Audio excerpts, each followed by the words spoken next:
Tensions in the Middle East have escalated once again after the United States of America launched a series of military strikes on Iranian targets, accusing Tehran of violating the recently signed ceasefire agreement. Well, the strikes came after Iran allegedly carried out a drone attack on the Singapore-flagged cargo ship MV Ever Lovely while it was exiting the Strait of Hormuz along the coast of Oman on June 25.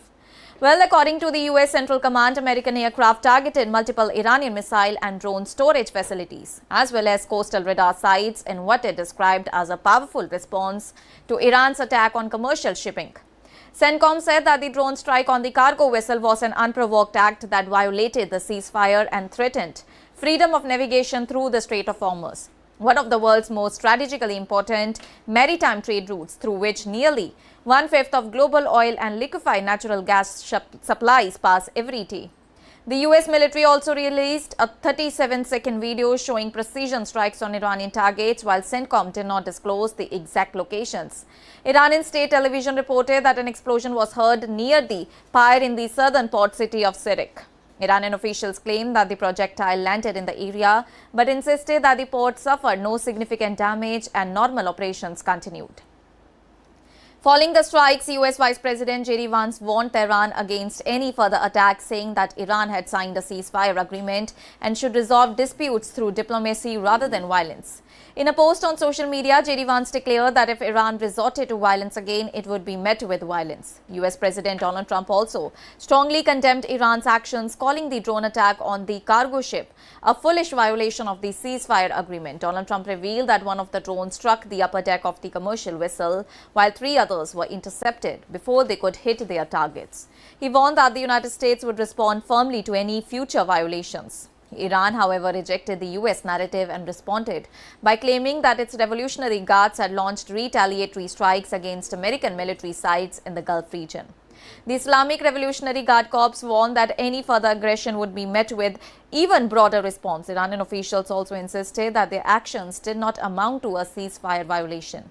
Iranian Parliament's National Security Commission chairman Ibrahim argued that Iran was merely managing the ceasefire and accused the United States of attacking Iran in the middle of the ongoing negotiations. Well, the latest exchange has cast serious doubt over the future of the peace agreement signed earlier this month.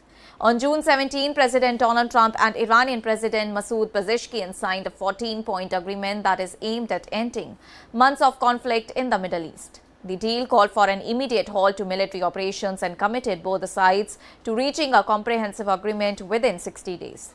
A first round of negotiations concluded in Switzerland earlier this week, where both the countries reportedly agreed to establish 4 joint committees to prepare a roadmap for a final settlement. Meanwhile, the broader regional situation remains highly volatile. Iran has accused NATO countries that supported U.S. and Israel military actions of sharing responsibility for the attacks and demanded explanations from all those governments. Tensions have also risen again in Lebanon, where Israel has issued fresh evacuation warnings in the south, while Hezbollah has reiterated that it will not normalize relations with Israel unless all the Israel forces withdraw from Lebanese territory. Security concerns have also intensified in the Strait of Hormuz after another cargo vessel came under attack near the coast of Oman. Although there were no casualties, the ship's bridge was damaged, prompting the United Nations to temporarily suspend an evacuation operation involving more than 11,000 sailors due to the growing security risk in the region. And the renewed conflict is also drawing international attention to Iran's nuclear program. The International Atomic Energy Agency has announced that its inspectors will soon visit Iranian nuclear facilities, while Russia has expressed support for efforts in order to finalize a long-term agreement between Washington and Tehran through the United Nations Security Council.